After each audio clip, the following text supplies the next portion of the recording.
Does anyone know if these damage numbers are any good? This is the first Sword and Shield I've used in this game. Hello, this is Mikhail, and today we're talking about Monster Hunter Rise because I don't know what I'm doing with this YouTube channel. Specifically, we're going to be talking about a weapon added in the 2.0 update, the High Ninja Sword. It's a potentially very powerful sword and shield, and while I'm sure other people have done similar stuff already, this is going to be my take on a build to get the most out of it. Sure, someone else has already done something on this exact same build, but I came up with this independently, so there you go. Also, spoiler warning, this will involve talking about pretty much all of the new monsters added in the 2.0 update, so if you want to avoid those spoilers, go ahead and click off the video now. Are they gone? Okay, good. If you're still here, no complaining about spoilers. So, the High Ninja Sword has a few unique strengths. It has a fairly solid 200 points raw damage, 3 size 1 decoration slots, the big exciting part, 100% affinity. Now on the downside, it does have no element, and it's only got a maximum of green sharpness, though it does have a ton of green sharpness. You will never have to worry about sharpening this thing in the middle of a battle. So because of these strengths and weaknesses, there are 3 skills that stand out that we want. Critical boost for raw damage, Bludgeoner to close the gap in damage with blue sharpness, and Mind's Eye to avoid bouncing off of 90% of the bodies of high rank monsters.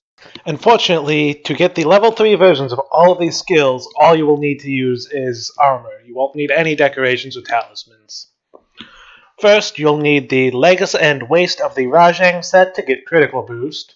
You will need the Tigrex torso and gauntlets to get Bludgeoner and the first point of Mind's Eye. And then you will need the Chameleos hat to get the rest of Mind's Eye. There might be better ways to do this using gems, but this setup is easy to get and has some other advantages.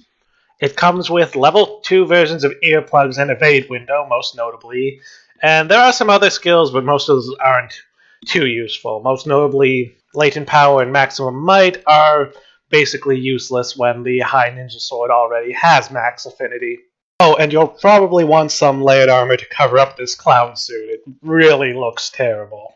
One big advantage of this armor set is that it gives you 9 size 1 gem slots, also 1 size 3. But this gives you a lot of room for skills that come on size 1 gems, especially with like 1 extra slot from a talisman or something.